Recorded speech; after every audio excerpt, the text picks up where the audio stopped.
तकलीफदेह विषय लेकर हम आपके बीच में हाजिर हुए। क्या झूठे राष्ट्रवादी, क्या देश की सेनाओं की वीरता के नाम पर वोट बटोरने वाली मोदी सरकार देश की सेनाओं के साथ धोखा कर रही है, देश की सेना का मनोबल तोड़ रही है?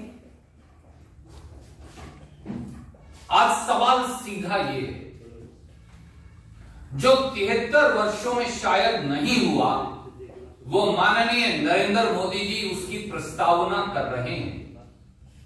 शायद हर राष्ट्र भगत के लिए इससे ज्यादा तकलीफदेह विषय हो ही नहीं सकता। मोदी सरकार सेना के अधिकारियों से धोखा कर रही है और उनके हितों पर कुठाराघात कर रही है। सैन्य अफसरों की आधी पेंशन काट लेने की प्रस्तावना देश की सेना के मनोबल को गिराना है। शहीद सैनिकों की वीरता और झूठे राष्ट्रवाद के नाम पर वोट बटोरने वाली मोदी सरकार देश के इतिहास की पहली सरकार बनने जा रही है, जो सीमा पर रोजाना अपनी जान की बाजी लगाने वाले सैन्य अफसरों की पेंशन काटने और सक्रिय सेवा, एक्टिव सर्विस के बाद जीवन के दूसरे विकल्प तलाशने पर डाका डालने की तैयारी कर रही है। और उसके लिए ये प्रस्तावना, ये प्रपोजल, इसकी प्रतिलिपि मैं आपको जारी कर रहा हूं। ये प्रस्तावना जो है ये दी गई है मोदी सरकार के द्वारा। एक तरफ तो स्वांगरच मोदी जी सेना के लिए दिया जलाने की बात करते हैं और दूसरी तरफ साहसी और बहादुर सैन्य अफसरों के जीवन में उनकी पेंशन काट दिवाली के मौके पर अंधेरा करने का प्रयास कर रहे हैं। यही भाजपा का झूठा और असली राष्ट्रवाद है। आइए इसके 5 महत्वपूर्ण पहलू जानिए। पहला, सेना में भर्ती होते हुए यानी मिलिट्री कमीशन के समय इंडियन मिलिट्री एकेडमी में हर सैन्य अधिकारी से 20 साल की कंपलसरी सर्विस का बॉन्ड भरवाया जाता है। हम सब जानते हैं 20 साल की सैन्य सेवा के बाद, सेना की सेवा के बाद सैन्य अधिकारी लास्ट ड्रॉन पे के ऊपर फुल पेंशन पर रिटायर हो सकता है, यानी लास्ट ड्रॉन पे की आधी तनख्वाह पेंशन होगी।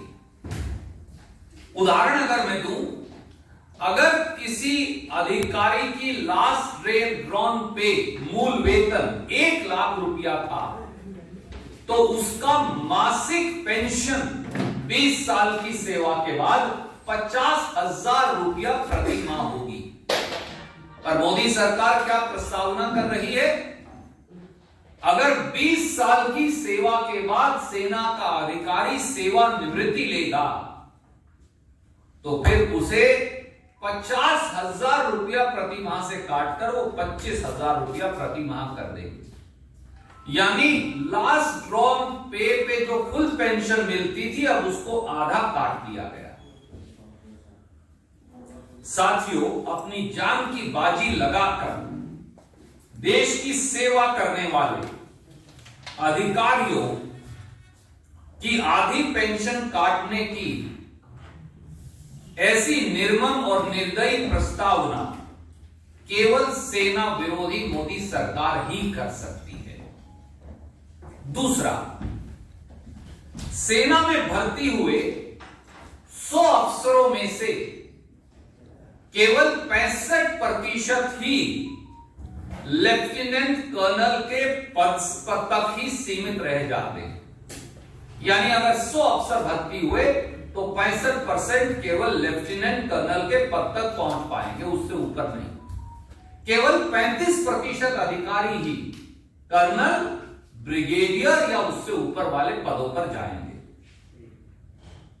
ऐसे में 20 साल देश सेवा, सीमा पर देश की सीमाओं की रक्षा के बाद ये सैन्य अधिकारी फुल पेंशन के साथ जिंदगी में करियर का एक दूसरा विकल्प ढूंढ लेते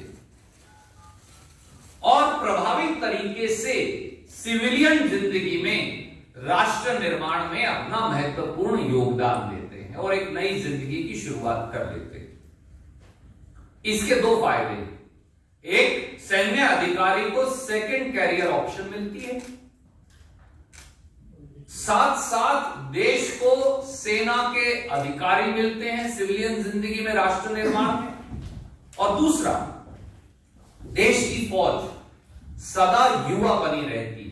इसे मिलिट्री पार्लेंस में कहते हैं lean and mean fighting force.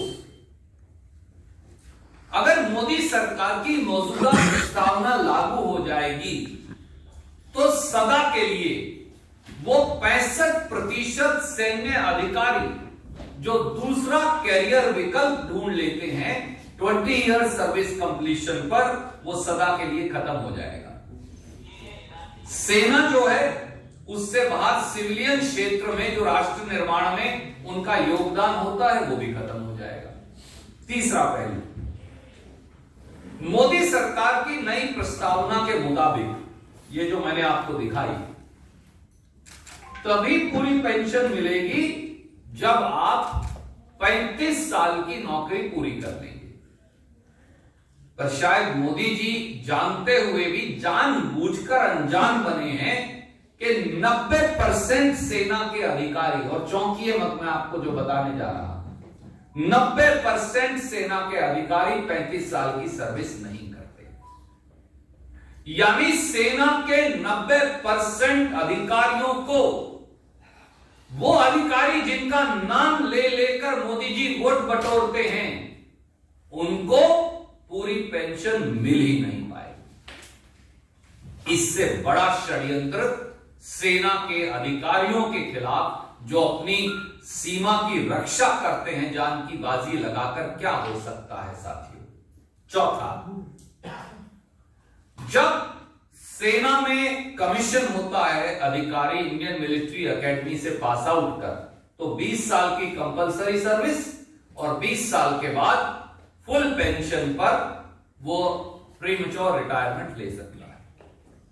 क्या मोदी जी इस देश के हजारों सैनिक अधिकारियों की बैक डेट से सेवा शर्तें बदल सकते हैं? मैं जिस दिन भर्ती हुआ उस दिन मेरी सेवा की यह शर्त है कि मैं 20 साल के बाद फुल पेंशन पर रिटायर हो सकता हूं। आज जब मैं 15 साल नौकरी कर चुका हूं, 18 साल नौकरी कर चुका हूं, 11 साल नौकरी कर चुका हूं, 19 साल नौकरी कर चुका हूं, तो मोदी जी कहते हैं अब बैक डेट से 20 साल पहले से मैं तुम्हारी सेवा शर्तें बदल रहा हूं। ये अपने आप में एक बहुत बड़ी निर्ममता है और गलत है। इससे सेना के अधिकारियों का मनोबल टूटेगा। मैं इल्जाम लगाता हूं कि मोदी सरकार सेना के अधिकारियों का मनोबल तोड़ने का षड्यंत्र कर रही है। और पांचवा, साथियों, भारत की तीनों सेनाओं में पहले से ही 9,427 अफसरों की कमी है, जो 2019 का आखिरी आंकड़ा उपलब्ध है। जून 2019 के आंकड़े बताते हैं कि थल सेना में 7,399, नौसेना में 1,545 और वायु सेना में 483 अफसर हैं ही नहीं। मोदी सरकार की सेना का मनोबल तोड़ने की इस प्रस्तावना के बाद स्वाभाविक तौर से देश के युवाओं का सेनाओं में भर्ती होने के प्रति आकर्षण कम हो जाएगा। इससे नुकसान किसको होगा? तो वो लीन और मीन फाइटिंग मशीन जो है, जो एक हमारी यंग सेना है, युवा सेना है, वो प्रभावित हो जाएगी। और एक छोटा सा पहलू है जो मैंने यहां लिखा नहीं पर आपको बताना चाहूंगा। जब आप एक लेवल से ऊपर चले जाते हैं तो आप लड़ाई वाली पोस्टिंग की बजाय स्टाफ पोस्टिंग पर चले जाते हैं, क्योंकि आपको बॉर्डर के ऊपर सियाचिन हो, लद्दाख हो, उत्तर पूर्व हो, पाकिस्तान की सीमा हो, यंग ऑफिसर्स आप रखते हैं। जो सीनियर हो जाते हैं उन्हें स्टाफ पोस्टिंग कहते हैं। तो अब इस प्रस्तावना के मुताबिक तो सब स्टाफ पोस्टिंग हो जाएंगे, तो इतनी पोस्ट तो है ही नहीं।